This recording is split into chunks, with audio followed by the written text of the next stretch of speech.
Now, the Confederates know what was in their front on this morning, and know this was not locomotion, and it was actually the vanguard of the Union Army Potomac. They undoubtedly would come down the Chambersburg Road in heavier numbers with more support. Buford's men are stalling the Confederates, buying time for General Reynolds and his First Corps men to arrive from 6 miles south of Gettysburg.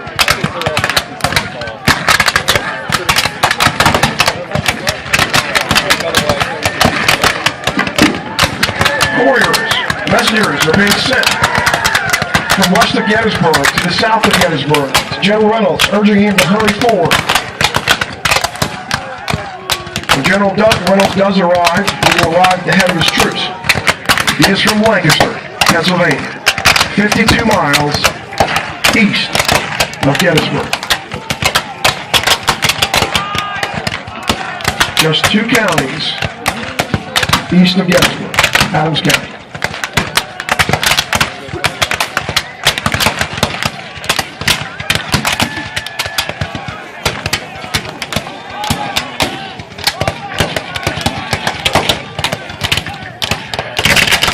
Another thing that the Union Cavalry Commander John Buford is acutely aware of is a very favorable, strong high ground south of the town of Gettysburg.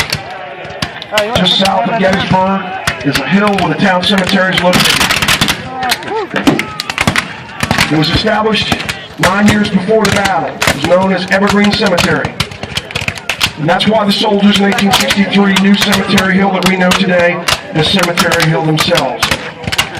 Stretching south from Cemetery Hill is a gradually declining ridge for 2 miles it declines and then rises up to 2 rocky wooded hills called the Round Tops.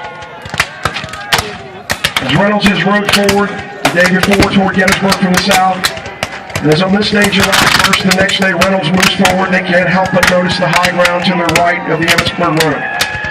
General Meade, the Union commander, only command for 3 days, has already established a strong defensive position along the creeks at Pipe Creek, just across the Maryland border in Maryland. But General Reynolds will take a look at the high ground south of Gettysburg and realize it's an even better place to fight a battle. And will urge General Meade later to move forward and fight the defensive battle on the ground south of Gettysburg.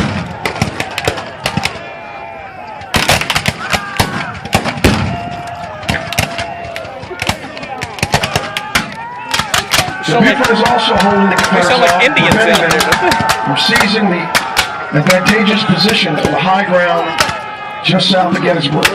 Stretching to the southeast of Gettysburg is another prominent hill known as Culp's Hill. And the entire Union line south of town follows high ground in the shape of a fishhook. The town of Gettysburg, 2,400 people, is just north of the curve of the fishhook. In 1863, the city was considered population 2,500 people or more. Gettysburg was only 100 people shy of being considered a city in 1863.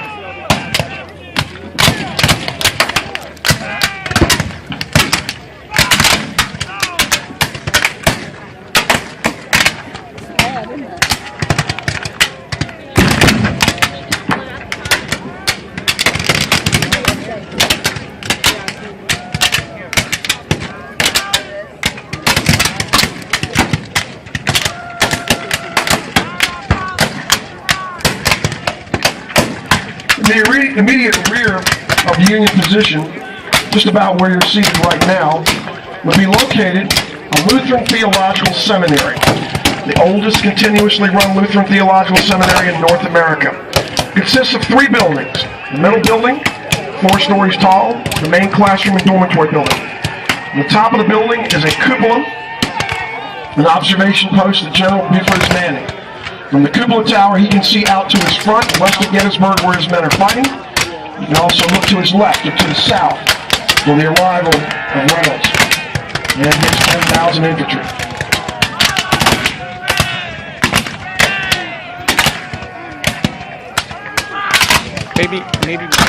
Maybe my camera can pick him up talking.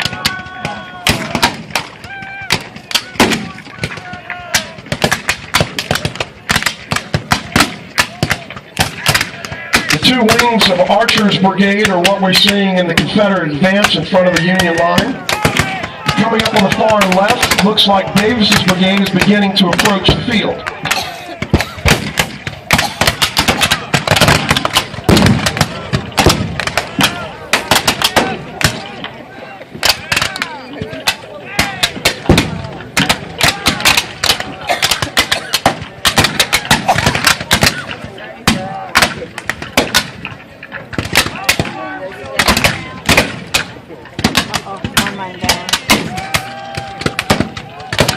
General Buford has another brigade on this day under Thomas Devon.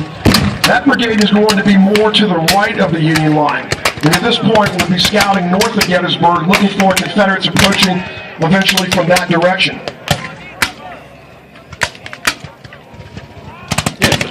Most of the ground where this is occurring is on the farm owned by a man by the name of McPherson. The lieutenant farmer living there at the time of battle is a guy by the name of Herbst. Today, the ridge where the fighting occurred is known as McPherson's Ridge.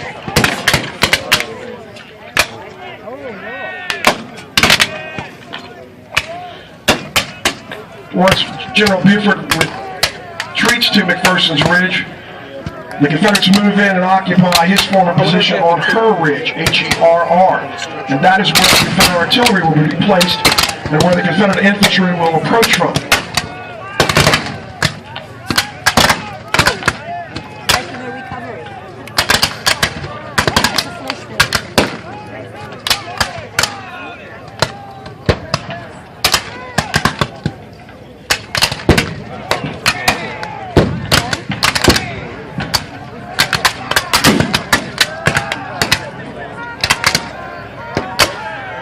Both the commanding generals at Gettysburg, General Robert E. Lee of the Army of Northern Virginia, the Confederate Army, and General George Gordon Meade of the Union Army of Potomac, the Union or Federal Army, both plan to fight this campaign, this battle, on ground of their own choosing. But the 10 to 12 roads that emanate in and out of Gettysburg, like the spokes of a wheel, will attract the two armies to this small community. They will meet by happenstance or fate, what the military will call a meeting engagement. The road network draws the two armies to Gettysburg.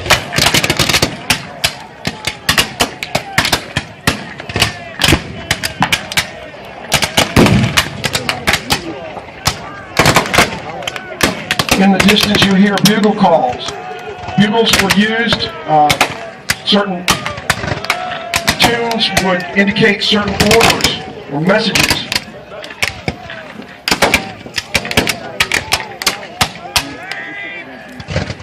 The three main types of communication on a confusing battlefield are the corridors we mentioned earlier, the signal corps, which of course is dependent on visibility and limited somewhat, and the other major method of communication, in addition to musical instruments, bugles, is telegraph.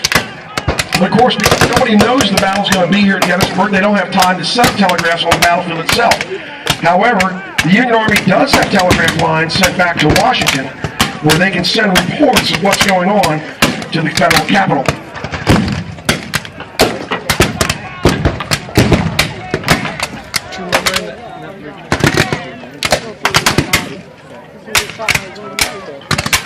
That's what it is.